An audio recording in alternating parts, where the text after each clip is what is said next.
Salut à tous, c'est Lotech. Aujourd'hui, je vais tout simplement vous présenter certains termes utilisés dans l'hardware afin de mieux comprendre certaines de mes vidéos.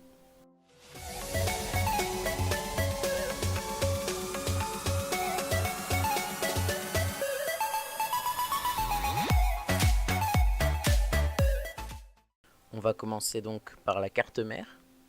C'est entre guillemets la pièce centrale de l'ordinateur.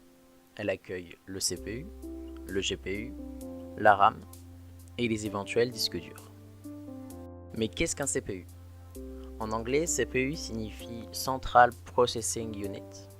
Donc c'est un processeur qui va exécuter une série d'instructions. Le GPU, lui, en anglais Graphics Processing Unit, est donc une carte graphique. Ça va exécuter les calculs et ça va aussi gérer l'affichage sur un moniteur. La RAM, aussi appelée mémoire vive, est un espace qui permet de stocker des informations ou des données qui seront supprimées une fois l'ordinateur éteint. Toujours en rapport avec la RAM, la DDR, donc il s'agit tout simplement de la génération de cette dernière.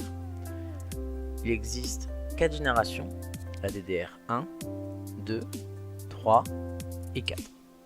Toujours en rapport avec la RAM, la GDDR est une mémoire vive intégrée dans le GPU, ce qui aidera ce dernier pour les gros calculs et l'affichage de votre écran.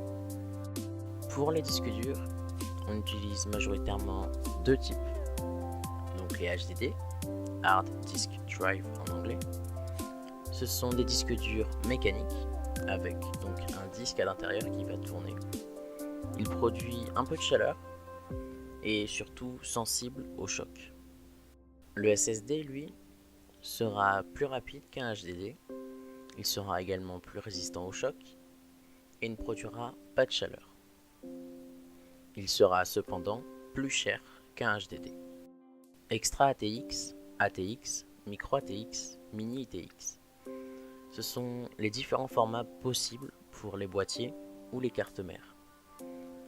L'ATX et le Micro ATX étant plus présents sur le marché. Il existe deux types de refroidissement pour CPU ou GPU. Le ventirad tout d'abord.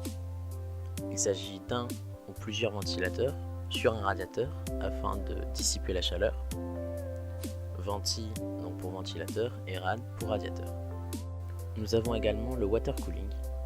Il s'agit d'un water block posé directement sur le CPU ou le GPU. Une pompe afin que le liquide puisse circuler normalement dans les tuyaux. Un réservoir afin de stocker le liquide. Et un radiateur avec des ventilateurs afin de dissiper la chaleur.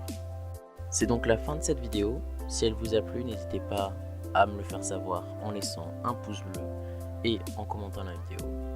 Vous pouvez également vous abonner pour ne louper aucune vidéo. Également partager la vidéo à vos amis ou à vos proches. Si vous avez également du vocabulaire que vous ne connaissez pas forcément, n'hésitez pas à me le faire savoir également en commentaire. J'essaierai d'y répondre au maximum et le plus vite possible. Et donc sur ce, je vais vous laisser. Salut à tous!